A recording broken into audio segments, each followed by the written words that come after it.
Halo semuanya, selamat datang di video kali ini. Di sini kita akan belajar tentang kimia organik. Topik yang sangat penting untuk kita karena video ini membahas tentang senyawa-senyawa yang ada di sekitar kita. Hari ini kita akan membahas tentang 4 topik. Apa aja tuh? Nah, 1. Gugus fungsi dan strukturnya. Kedua, hibridisasi. Yang ketiga, isomerisme. Dan keempat, reaksi pembentukan senyawa obat, khususnya yaitu obat yang pilih, yaitu lidocaine. Yuk kita mulai. Nah, yang pertama yaitu mari kita bahas tentang gugus fungsi. Gugus fungsi adalah kelompok atom yang ada di dalam molekul organik dan bertanggung jawab atas sifat kimianya. Jadi setiap kali kita melihat gugus fungsi yang sama, sifat kimianya pun itu pasti serupa ya. Ada beberapa jenis gugus fungsi. Nah, yang pertama, gugus fungsi alkohol yang terdiri dari atom oksigen yang terikat pada atom hidrogen dengan rumus umumnya yaitu OH. Nah, alkohol memiliki sifat polar karena ikatan hidrogen antara molekul alkohol. Ini membuat alkohol mudah larut dalam air dan memiliki titik didih yang relatif tinggi dibandingkan senyawa nonpolar.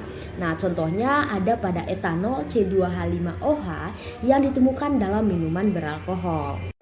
Nah, yang kedua yaitu amina.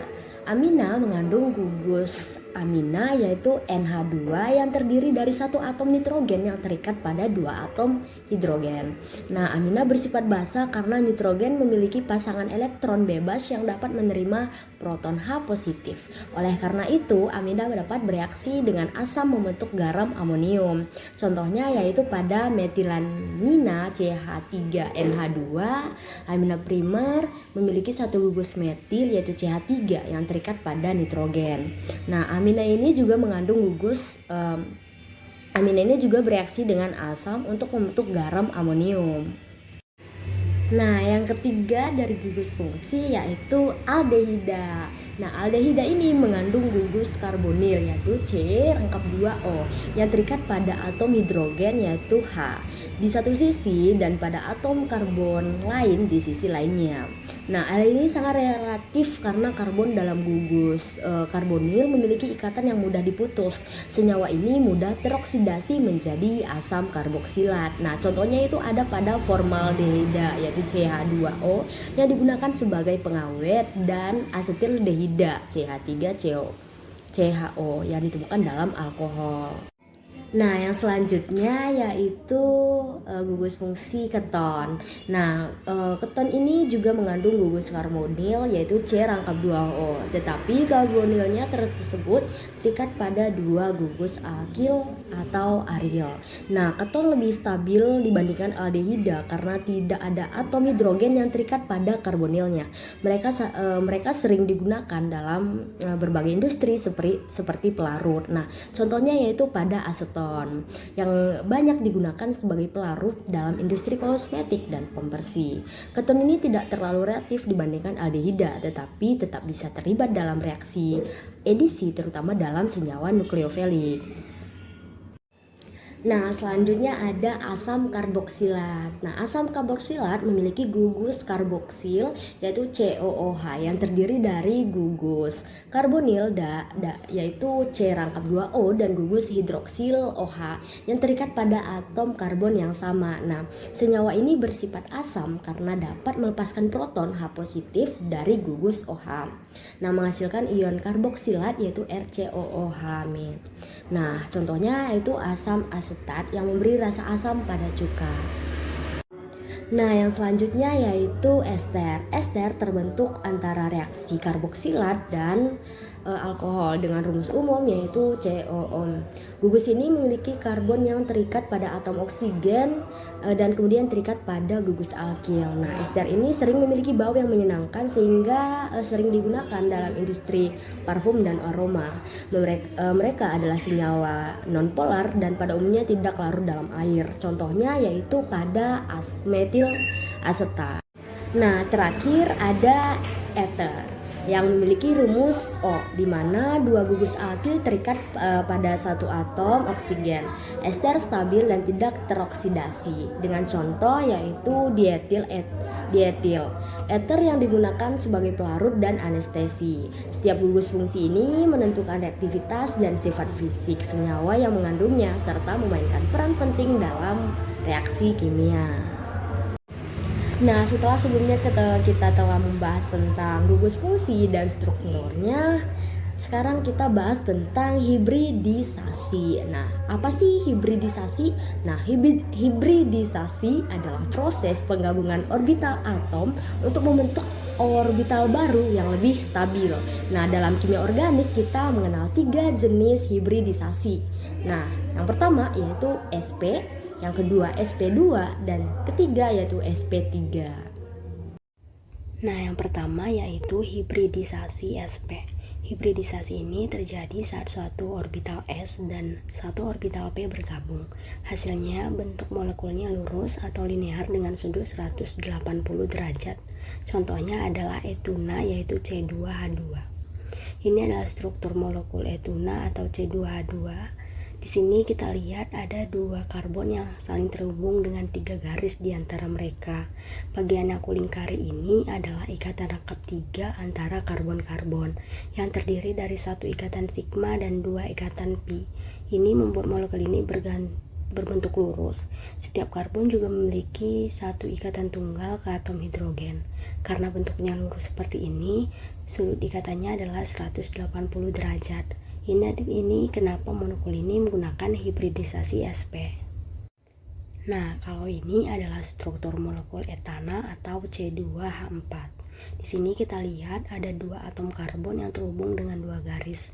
Ini berarti ada ikatan rangkap 2. Dalam ikatan rangkap 2 ini, bagian yang kulingkari ini adalah ikatan rangkap 2-nya antara karbon-karbon, terdiri dari 1 ikatan sigma yang kuat dan 1 ikatan pi yang lemah. Masing-masing karbon juga terikat dengan 2 karbon hidrogen lewat ikatan tunggal. Karena ada 1 ikatan pi saja, bentuk molekul ini adalah datar atau planar dan sudut ikatannya sekitar 120 derajat. Nah, karena bentuknya planar, maka karbon menggunakan hibridisasi sp2. Nah, kalau ini adalah struktur molekul etana atau C2H6. Di sini kita lihat ada 2 atom karbon yang terhubung dengan 1 garis. Ini berarti ada ikatan tunggal antara karbon. Dalam ikatan tunggal ini ada 1 ikatan sigma. Masing-masing karbon juga terikat dengan 3 atom hidrogen lewat ikatan tunggal. Karena hanya ada 1 ikatan sigma, bentuk molekul ini adalah bentuk tetrahedral di sekitar setiap atom hidrokarbon dan sudut ikatannya sekitar 109,5 derajat.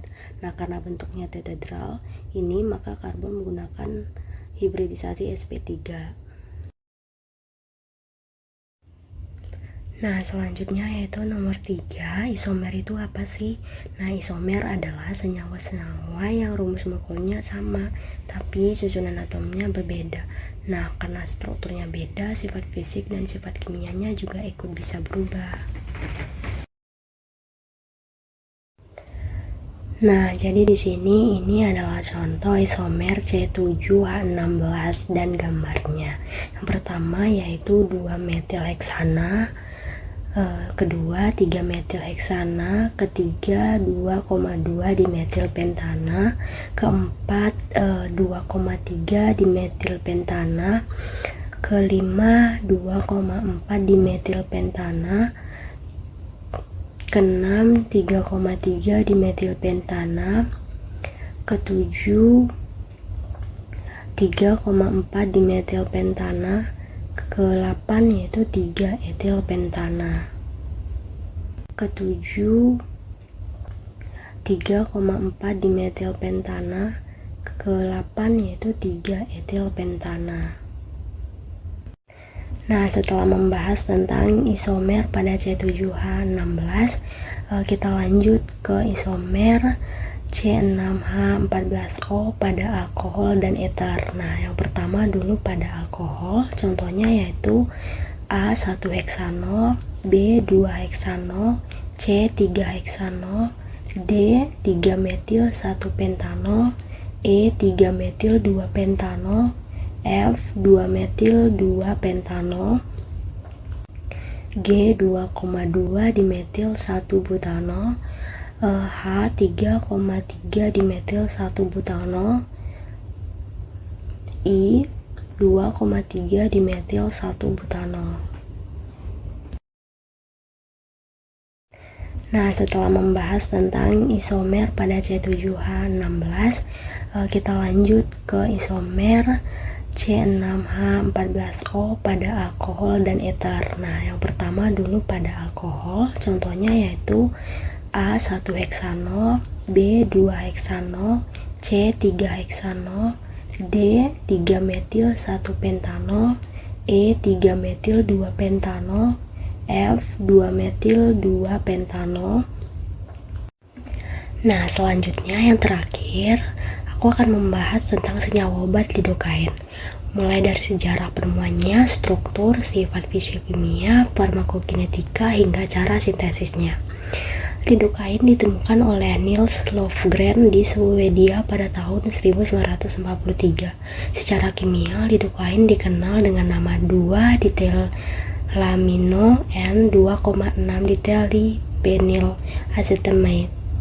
Struktur lidokain memiliki 3 bagian utama, yaitu gugus amin hidrofil, gugus residu aromatik, dan ikatan amida yang menghubungkan keduanya. Struktur ini memberikan sifat unik pada lidokain sebagai anestesi lokal. Lidokain adalah basa lemah dengan pKa sekitar 8, memiliki ikatan protein sebesar 64%, dan kelarutan lemak sekitar 1%. Setelah masuk ke tubuh, lidokain cepat diserap melalui saluran cerna dan pernapasan, lalu dimetabolisme di hati untuk hasil optimal. Lidokain paling efektif diberikan secara intravena. Dosis standar lidokain adalah 4-5 mg per kilogram berat badan. Jika dicampur dengan adrenalin, dosis dapat ditingkatkan hingga 7 mg per kilogram berat badan. Namun efek samping serius dapat muncul bila konsentrasi lidokain dalam plasma darah melebihi 10 mikrogram per mililiter. Lidokain disintesis melalui 2 tahap, yaitu pertama 2,6 dimetilanilin direaksikan dengan kloreasetil klorida membentuk 2-kloro-N 2,6 dimetil penyl acetamide. Kedua, senyawa ini direaksikan lagi dengan dietilamina untuk menghasilkan lidokain sebagai produk akhirnya.